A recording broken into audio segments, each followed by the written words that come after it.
Hello there. So you probably noticed that last week was the first week in years, since the beginning of the Is Teal series actually, that I didn't create and offer an Is Teal episode. Why did I do that? Because I knew that this week's video was going to be on entitlement. And I knew that the very best way to get you face to face with your own expectations would be to drop off the face of the planet.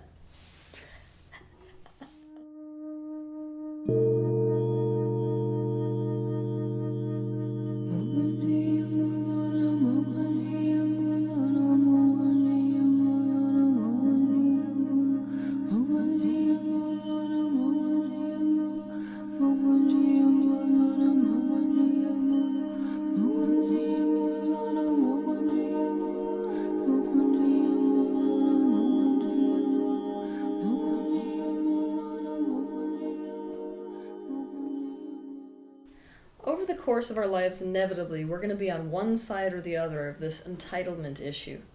But the reason I'm bringing this up this week is because this is such a big problem in intentional community. And Teal Tribe is essentially a worldwide intentional community. And I've been seeing entitlement come up as an issue lately all over the place. What is entitlement? Entitlement is a conscious or subconscious belief that one deserves or has a right to certain things that benefit them. They expect those things to be given to them. Like almost everything, a sense of entitlement is a spectrum. Most people on Earth have some sense of entitlement, but some people really dramatically fall to either side of the spectrum, and that is when relationships become too painful to maintain. Now, believing that you deserve what benefits you is not inherently negative, it's positive. After all, we know that according to the law of attraction, one of the major issues people have when it comes to creating their own reality is that they don't believe they deserve what it is that they want. It's a kind of self-sabotage.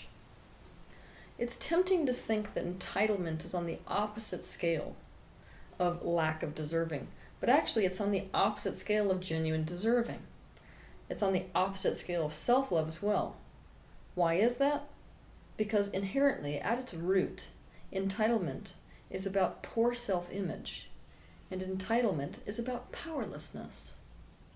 The two main problems with this entitlement issue is as follows. First, people who feel like they innately have a right to something often don't take action to have things come about in their life.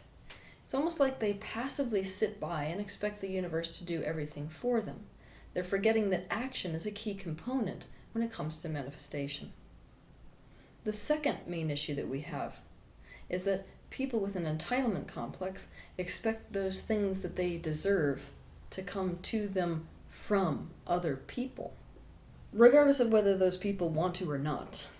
On an energetic level, this is like waking up to find out that you have no groceries in your house and then going to your neighbor's house to take the groceries you need out of their fridge, groceries they put all the effort into securing for their own needs, and then wondering why they're so upset about it. This is a big problem in the spiritual field because when we hear lessons like everything is one, and when we hear things about kindness and altruism, we can very easily spin that into an expectation that other people provide things for us. It becomes the needle, so to speak, that we poke them with to try to get what we want out of other people. So we put them in a position where we're like, I'm going to take something I want from you, and if you don't give it to me, you're the selfish one. To understand the real dysfunction with entitlement, you have to travel back into childhood. Part of good parenting is to teach a child the empowerment and skills of meeting their own needs. But sometimes, for a great many reasons, parents just don't do this. They maintain dependence instead of assist the child to become autonomous. They foster a sense of I can't, but others can and will for me. They don't ever show the child how to meet their own needs or get what they want through the genuine satisfaction of their own action. The child's attitude becomes, I am, therefore give to me.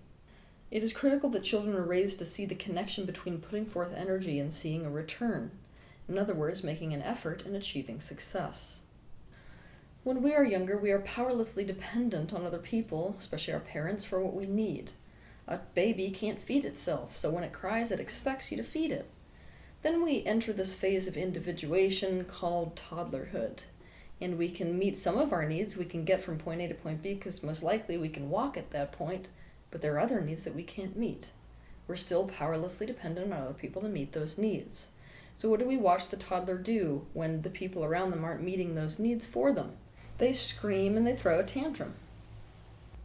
If our parents never help us to figure out how to do the things that we want or to meet our needs, independent of them doing it for us, so our needs and wants aren't completely dependent on them or other people, then what we find is that we run into this massive issue, where as adults we still throw fits and tantrums, except for they're far more sophisticated and manipulative. Instead of getting down on the floor and kicking and screaming, we resort to manipulation like playing the victim, or deliberately seeking out people with poor boundaries who we can leech off of. So this is why entitlement is such a big issue in intentional communities, because people who have this shadow of entitlement see an intentional community as prime feeding ground. They don't see this intentional community in terms of what they can contribute. Instead, they see the intentional community in terms of what they can get out of it. As a result, they often unintentionally rip intentional communities apart. They live off of other people and make excuses as to why that arrangement is justifiable. It starts to feel like everyone's contributing to the community, as if the community itself is a separate living being that everyone else's energy is dedicated to feeding, but that one person or two people who are just lazily benefiting from everyone else's efforts. I can't tell you how many intentional communities are based around this unhealthy dynamic. Some intentional communities, in fact, are nothing but two personality types. The first are people who believe that they have to earn love and that every relationship is a kind of transaction. For these people, they believe that emotional support or connection come as the direct result of them providing something. This is transactional. These people do not believe that they can get anything without giving, and they're a perfect vibrational match to the opposite, the other people in this type of community, who believe that they're entitled to being provided for no matter what. They will seek out these types of people. By the way, that's also a transactional relationship. And the entire intentional community is set up on that transactional basis. And that intentional community will only survive as long as the dysfunction survives. That means all people involved have to remain unhealthy, especially the ones who think it's okay to provide for everyone in exchange for them getting emotional support, connection, or let's even say companionship. Once they heal that vibration, that intentional community is gone. People often mistake entitlement as self-love. It isn't. The reason it isn't love is because at its root is a subconscious belief in one's incapability, which is negative self-focus. Also, this behavior hurts other people, which ultimately ends up hurting you. Here's another problem, though. The people who have entitlement complex are going to be the very last people on earth who recognize this behavior within themselves. Instead, to your surprise, they are going to be the kind of people who think that they give and give and give to other people and never have enough for themselves. They're also going to be the type of people who notice everyone else's self-centeredness. Why is this the case? It's because the ego cannot stand the idea that it is not special. The ego uses this as the cover for the subconscious truth of themselves. For the ego to admit that the self leeches off of other people, it would immediately see itself as bad and have to recognize that it isn't inherently more special than anyone else. The ego can't handle this reality on its own without the support of genuine conscious awareness. Entitlement is an even bigger problem when you trip into the world of fame and money. Because when you trip into a world of fame and money, you cease to be a person and you start to become a resource. People feel entitled to everything you have and everything that you are. Just take a look at the Anti-Teal forum sometime. If I don't respond to an email or don't discount my workshop prices because they're struggling with money, if I don't make an Is Teal episode every single week, I fail to meet their expectations, and so they flip from fan to hater. Expectations and assumptions are a big part of entitlement. For this reason, I suggest that you watch my video on YouTube titled Priceless Love Advice, Expectations and Assumptions. If you fall into the category where you feel entitled relative to the universe itself, I want you to remember that you are inherently the universe, and so you taking action is the universe taking action. And because the law of attraction mirrors things, energy put into something is matched by the universe at large. The commitment behind taking action is one of the most powerful vibrations on this earth.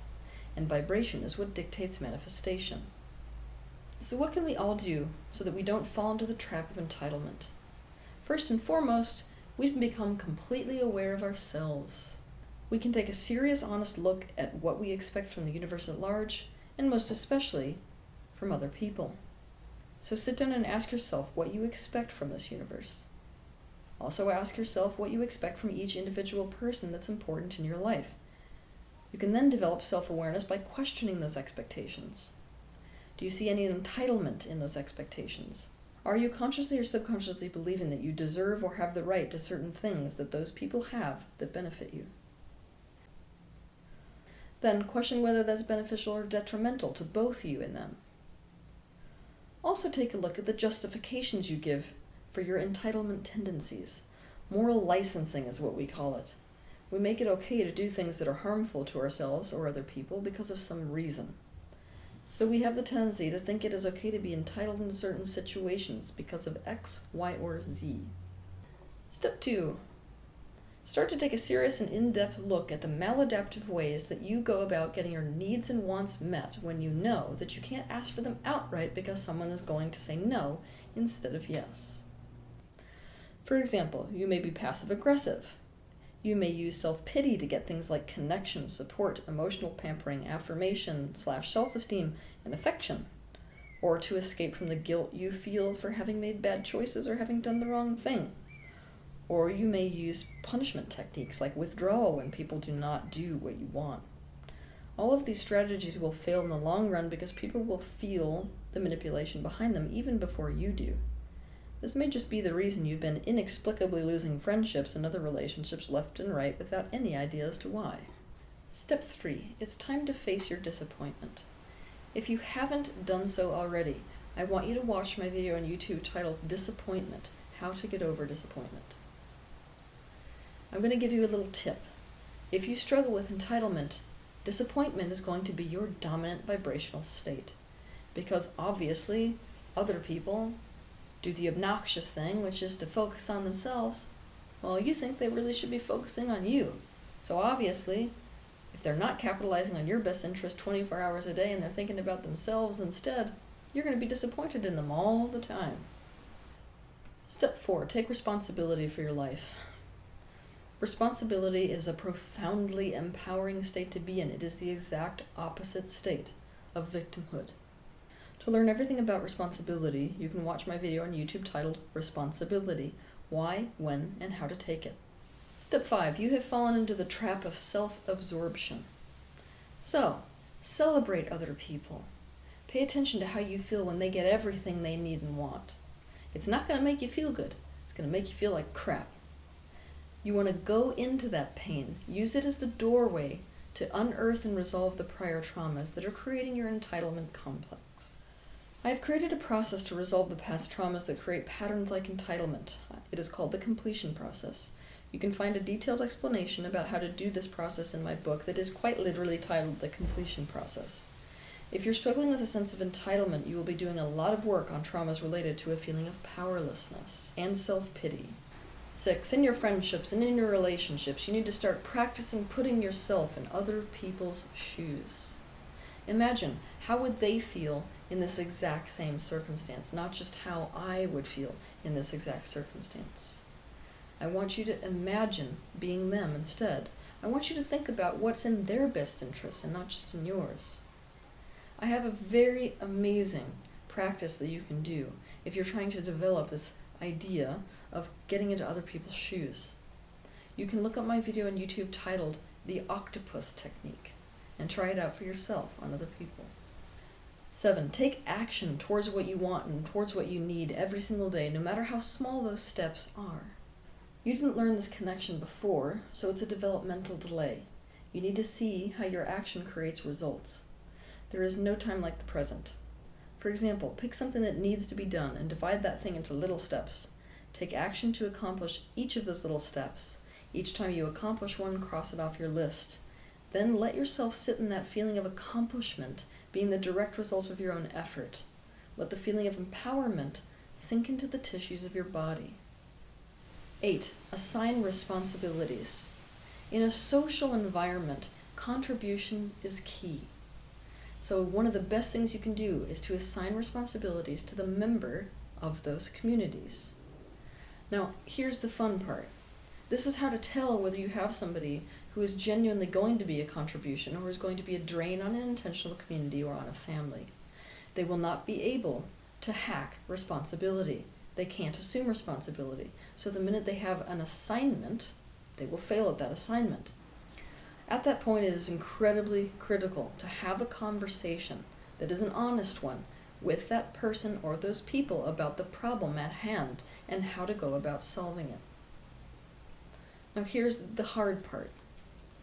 If you have ended up in a community with somebody who continues to drop the ball with the assignments that are given to them, fair assignments by the community, an expectation of contribution, then you are dealing with someone who is not actually ready for intentional community. You are dealing with somebody who intends purely to live off of other people's efforts. Step 9. Stop bailing out the person who has an issue with entitlement. That, in fact, feeds the incapacity. People with poor boundaries are enablers of false powerlessness. We tell ourselves things like, if we don't do it, other people won't, and we can't live with the consequences of it not getting done. We play into the feeling that we're completely responsible for other people, and that it's therefore our fault if someone else suffers as a result of their own lack of responsibility. We have to stop this behavior. And if you have someone in your community who is not taking responsibility in the community, the time for a serious talk about the dynamic going on and how to change it is now. The fact of the matter is that some people who are entitled are not interested in genuinely changing this behavior and are not ready for intentional community. If you're in a community where you've got somebody in that community that's exhibiting this entitlement behavior, who has no interest in contribution, and instead has only an interest in being completely taken care of, then you're going to know it. It's not going to be this situation where somebody has a genuine defect that disables them from doing certain activities, because those types of people will pick up in other ways. They'll contribute in a different way. But the people who have an entitlement issue, they literally will not contribute. And anything you do to try to get them to contribute is going to fall on dead ears, and they're going to display their victimization to try to justify you never putting any pressure on them to do anything. So it's a completely different dynamic than dealing with people who are very willing and very interested in finding a way to contribute in a fair way to a community where it's not necessary that everyone's doing the exact same tasks if some of those tasks are too difficult for them. 10. See that entitlement does the exact opposite of what you want entitlement to do. When you're entitled, you want people to meet your needs, but instead entitlement pushes them away. Why? Because people aren't stupid. They feel underneath everything that it's all about you. And so as a result, they're going to realize how self-centered you are, realize no one cares about them, and walk in the other direction. 11. Start meeting your needs, getting your needs met in ways that benefit the community or the society that you live in. This means start meeting needs yourself, or find people who genuinely are happy to meet those needs. But you have to be attuned enough to actually be honest about whether people are doing these things for you out of obligation, or the result of your manipulation, or because it genuinely makes them feel good to do those things. Keep in mind also that we may be happy to do things for a child or a partner that we are not happy to do for a friend. Step 12, contribute. I want you to start to think about your friendships and your relationships in terms of contribution. What can you add to these people's lives? People will be much more likely to want to connect with you and also to meet your wants and needs from their hearts if they perceive you to be giving instead of a taking person. Not only that, it is supremely empowering for somebody with an entitlement complex to see that other people value the things that they have to give, that people value what they have to offer. That increases self-esteem. And what do we know about entitlement? Underneath it is low self-esteem. So contribution is one of the best ways to cut through that. Therefore, if you're dealing in a situation where somebody has an entitlement complex in a community, except for that person really wants to genuinely work on that entitlement complex, not just live off of the community, come up with ways that that person can genuinely contribute. This one tip in a community can become a complete game changer. If you have recognized a tendency in yourself towards entitlement, don't sink into shame or into self-pity, because that in fact just perpetuates the same loop of the same behaviors you don't like inside yourself in the first place. Instead, look towards contribution. Look towards different behaviors and a type of genuine connection that mutually benefits and empowers everyone involved, including you. Have a good week.